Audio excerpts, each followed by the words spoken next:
एकदम पानी 1.5 फुट हो गया। दुनिया देखा रहा, इतनी एकदम डाउनफॉल, गंगा में पहली बार देख रहे हैं हम, जल नीचे उतर गया। तो उधर से क्या देख रहे हैं, घाट में का नर्रे बैल आने लग रहे हैं। सब देखें खड़े होकर, ये कौन आ गया। और दूसरा रूप बना लिया परमात्मा ने, और केशव नाम बताया अपना एक व्यापारी का। पहले बंजारे होते थे, बंजारे बिजनेस किया करते थे बैलों के ऊपर, जैसे गधों पर बोरे होते ऐसे बैलों पर लादा करते थे। यही ट्रांसपोर्टेशन का साधन था।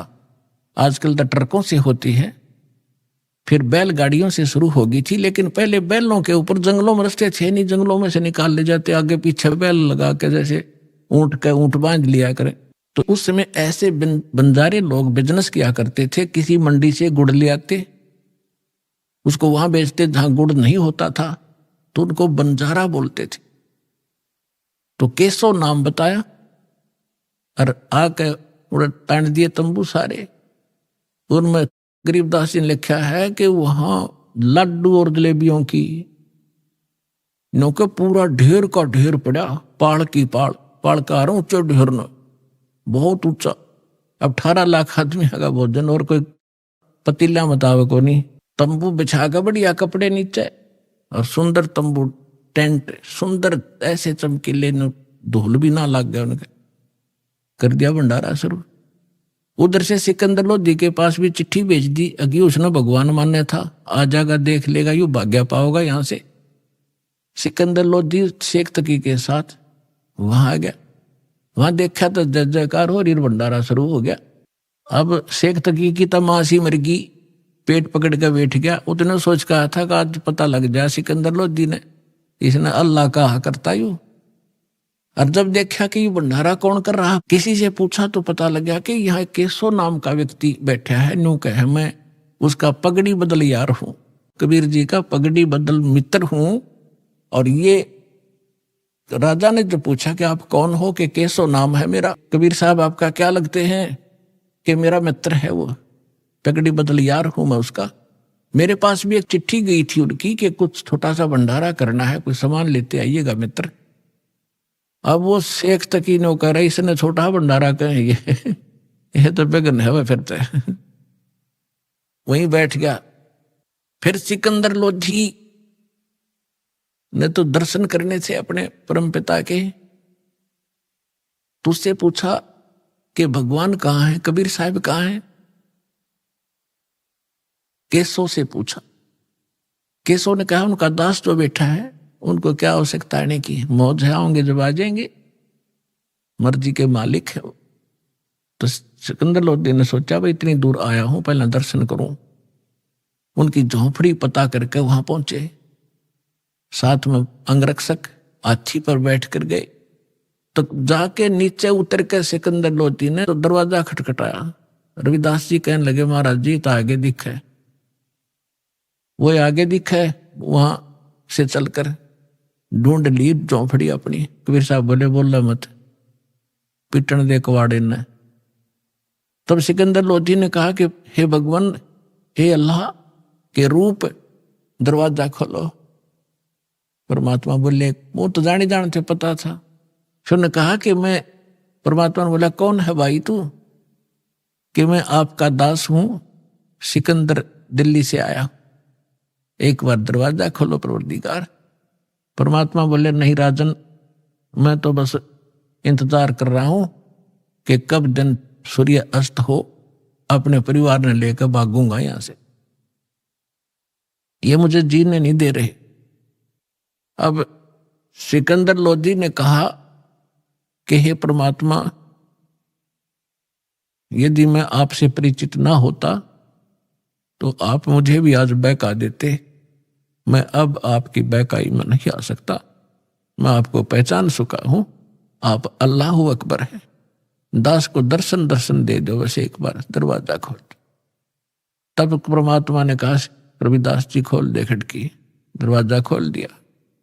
सिकंदर लोधी ने दंडवत प्रणाम किया दिल्ली के सम्राट ने, और कहा परवरदिगार आपने कैसे रंग लगा रखे हैं, आपकी जय जयकार हो रही है। ऐसा भोजन सब खा रहे हैं, कैसा भंडारा कदे देखा ना सुना। और आपका मित्र वहां पर, आपका मित्र जिसके पास आपने पत्र भेजा था वो बैठा है वहां पर, केशव नाम है उसका। वो तो खुद वहां भी बैठे, दो उठौड़ है, एक तू भया एक से दो। सिकंदर लोधी ने कहा भगवान एक बार दर्शन दो, कि दर्शनाभिलाषी वहां भक्त श्रद्धालु बैठे हैं, खाना भी खा रहे हैं और ये पूछ रहे हैं वो कबीर कौन है जो इतना गजब का भोजन आहार आज तक देखा ना सुना, और ऐसा ऐसा समर्थ वो कौन है, एक एक 10-10 ग्राम सोना भी दे रहा है और एक कंबल भी दे रहा है प्रत्येक खाने के बाद। तो नकलिया ने अच्छा अच्छा खाया होगा खाना एक एक दिन में, वो लेने के मारे दक्षिणा। तो उसके घर में के भंडार में कोई कमी है? उस दाता की सारी सृष्टि का पालनहार, असंग ब्रह्मांडों का पालनहार, तीनों लोकों में प्रवेश करके जो सबका धारण पोषण करता है, ये वो परमात्मा। तो पुण्यात्मा हम उसके बच्चे हैं, और वो भी उसके बच्चे थे जो साधु संत बने फिरे थे, परमात्मा के लिए भटक रहे थे, गलत साधना कर रहे थे, फिर भी बच्चे तो उसी के हैं। मैं रोवत हूं सृष्टि को या सृष्टि रोए मोहे, और गरीबदास इस वियोग को समझ नहीं सकता कोई।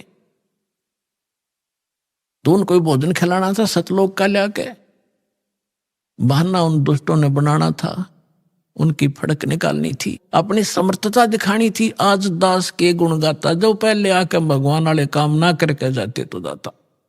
तो सिकंदर लोधी ने कहा कि एक बार आपके दर्शन करना चाहते सभी के सभी। तो परमात्मा जब कुटिया से बाहर निकले, जैसा सतलोक में उनके सिर पे मुकुट है, ऐसा मुकुट आकाश से आया और ऐसे सिर पे रखा गया, और ऊपर से आकाश से फूल बरसने लगे परमात्मा के ऊपर। सिकंदर लोधी ने अपने हाथी पर बैठाया अपनी अंबारी में, साथ में रविदास जी। कबीर साहब बोले आजा भाई मित्र तू भी। वो और रविदास जी चंवर कर रहे थे पहले। सिकंदर लोधी ने कहा भगत जी आप तो डेली सेवा करते हो, दास को भी दे दो। तो सिकंदर लोधी ने चंवर पकड़ा, जैसे आप देखते हो पाठ के ऊपर बच्चे करते हैं, महापुरुषों पर ऐसा ये चंवर किया जाता है।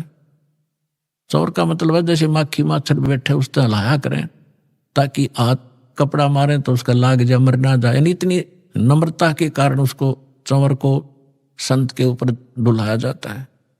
तो सिकंदर लोधी ने चंवर ले लिया, हाथी पर बैठ कर चल रहे, चारों गेट खोल दिए उस अलमारी के जो हाथी के ऊपर एक कमरा सा बनाया करते थे। तो सारे देखें जो खाना खा रहे थे, कौन है कबीर कौन सा है, कि वो बैठा जिस पर सिकंदर लोधी चौर करे, दिल्ली का राजा। काशी की बात है ये कि यू है वो कबीर, ये है वो कबीर, सेठ कबीर। वो सेठ दिखा जो सुंदर मन और पैर रहे ऊपर, सेठ तो वह है ही, कंगाल तो सारा संसार है उसके सामने। तो जब वहां जाकर उतर के हाथी परते सारे मेले में घूम कर जय जयकार हो रही, जय हो कबीर की, जय हो कबीर जी की। वाह भाई सेठ बड़े मोहन भोजन कराए, बड़े ठाट हुए, ऐसा सब जय जयकार करे, जो रोटी खा हुए गुण गावे। फिर केशव बैठा था जिस टेंट में, वहां से एक सेवादार गया और करबद्ध होकर कहा कि महाराज आपको आपका मित्र याद कर रहा है केशव। तो सिकंदर लोधी, रविदास जी और परमात्मा उतर के हाथी से नीचे चल पड़े। जब उस टेंट में गए, टेंट को केवल सीलिंग छोड़ दी, ऊपर कर दिया उसको ऐसे। और क्या नीचे एकदम सामने देखते देखते एक सुंदर मनोहर पलंग आया, उसके ऊपर इतने सुंदर गद्दे बिछ गए, इतने बढ़िया, उसके ऊपर एक चद्दर बिछ गई जिसके हीरे मोती लाल जड़े हुए थे। उस पर बैठ के भगवान बीच में जच गए। इत सामने दूसरे रूप में केशव बैठा है और एक रूप में मालिक कबीर रूप में बैठे। राजा और सब प्रजा नीचे बैठ कर सत्संग सुन रही है। कहते हैं परमात्मा ने 24 घंटे तक सत्संग सुनाया उन प्यारी आत्माओं को। अब देखो वो भटक रही थी, साधु संत बन रहे थे, और कारण के बनाया, और 3 दिन का सत्संग परमात्मा ने ढूंढा ठाया। लाखों वो भक्त जो डले ढो रहे थे परमात्मा के शिष्य हुए, और वो फिटे मुंह हुए जो बकवाद करें थे। बोलो सतगुरुदेव।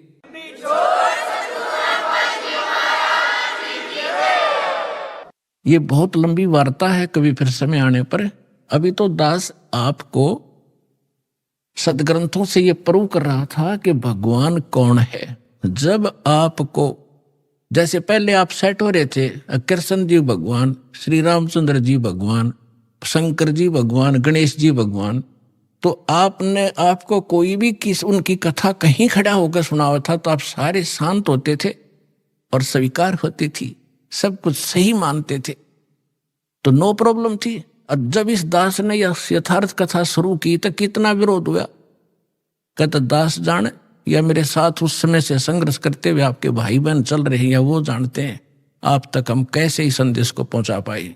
जेल तक जाना पड़ा, 36 मुकदमे झूठे कर रखे हमारे ऊपर, लेकिन मालिक साथ है, एक दिन सब फिट्टे मुंह हो जाएंगे और सच्चाई ऊपर आओगी।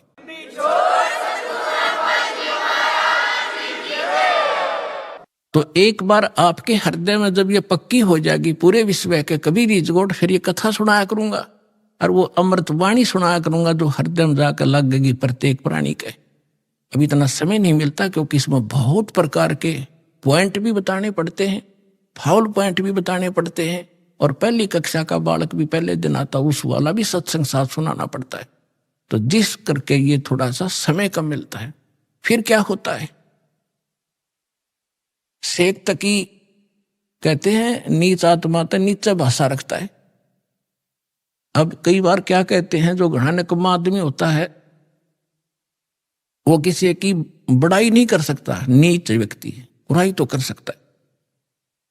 एक तो होता है यज्ञ जोनार, यज्ञ करते हैं जो बड़ी खुशी में, किसी का लड़का हो गया घने वर्षों के बाद, उसके कहते हैं यज्ञ करी उसने जग, और भाई दिल खोल का पैसा लाया उसके दादा ने, इतना घी और जलेबी और लड्डू सारे, उसको कहते हैं खुशी में की हुई जगजोनार। और एक होता महोत्साह, महोत्साह वो होता है जैसे किसी ने बता दिया कि तुम्हारे पिता का मर गया, दादा या पिता, उसका तुम ऐसा करना पड़ेगा, इतने कपड़े और इतने पंडित जमाने पड़ेंगे, तो उसमें वो दुखी से होकर फॉर्मेलिटी से कराया करें। 10 ब्राह्मण जमाने हैं, 10 के अंगूठे से टूटे फूटे से ले रहे कति बिल्कुल सस्ते से, उनके उतने जूते और कपड़े, वो फॉर्मेलिटी करते हैं, उसको कहा कर महोत्साह, जो कति दिल तोड़ के काम कराया जा। तो यहां शेख तकी क्या कहता है कि इसे भंडारे हम 100 कर दें, इसने क्या नाराय कर दिया। तो इतनी जब उसने बात कही, कहते हैं पहले तो बहुत जुल्म किए थे उसने काफी वर्षों तक, वो फाइनल बकवाद थी उसकी। उस दिन वो गूंगा भी हो गया और बहरा भी हो गया वो शेख तकी। तो यहां गरीबदास जी कहते हैं कोई कहे जगजोनार करी और कोई कहे महोत्सा, और बड़े बड़ाई करा करें गाड़ी का डोछा। तो उस समय परमात्मा ने कहा कि भाई ठीक है केशो, धन्यवाद आपका, आपने मेरी इज्जत रखी। केशव कहते हैं हे भगवान शर्मिंदा ना करो, आप तो सारी सृष्टि के पालनहार हो, ये जनता के समझे तो बालक है, इनका बुद्धि को नहीं जो आपने पहचान ले। तब केशव ने कहा भी ठीक है भक्तों लाद लो सारे टेंट वेंट, 5 मिनट में धर लिए ठाके बैलना पर, चलो मैं आ रहा हूं। जब वापस गंगा से निकलने लगी वह गंगा फिर इतना ही पानी हो गया 1.5 फुट, और सारे बैल और बंजारे जब निकल गए जो वहां से आए हुए थे, 9 लाख बैल और इतने बंजारे सतलोक के भगतारे थे अंश।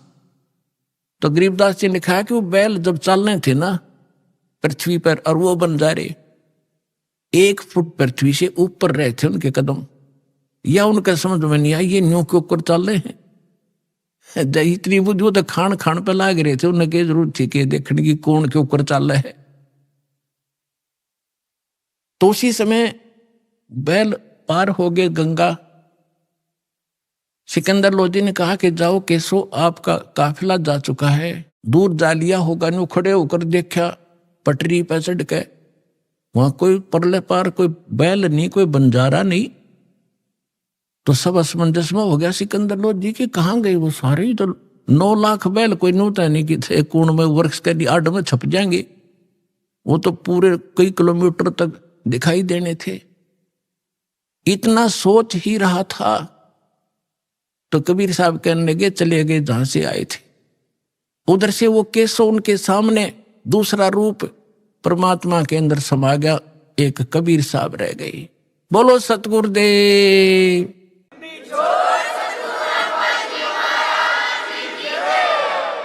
तो परमात्मा कहते हैं कल्पे कारण कौन है, कर सेवा निकाम, और मन इच्छा फल दूंगा जो पड़े धनी से काम। परमात्मा कहते हैं साई इतना दीजियो जा मैं कुटुंब समावे, हम भी भूखे न रहे अतिथि न भूखा जावे। भगवान से मांगने का तरीका बताया परमात्मा कि घना मत मांगया करो, इतना मांगो कि परमात्मा हम भी भूखे ना रहे और द्वार पर कोई अतिथि आ जाओ भूखा ना जा, इतना जरूर दास को देना। तो ये परमात्मा ने उदाहरण दिया है कि तुम मेरे की तरह नो विश्वास करो उस मालिक पे, और तू कर सेवा निकाम, निष्काम भाव से पूजा कर और दान धर्म करता रहे। जब कभी कोई आपत्ति आवेगी, जब देखना मेरे हाथ हाथा बदर लूंगा अपने बच्चे को, सारा संसार देखता रह जाएगा।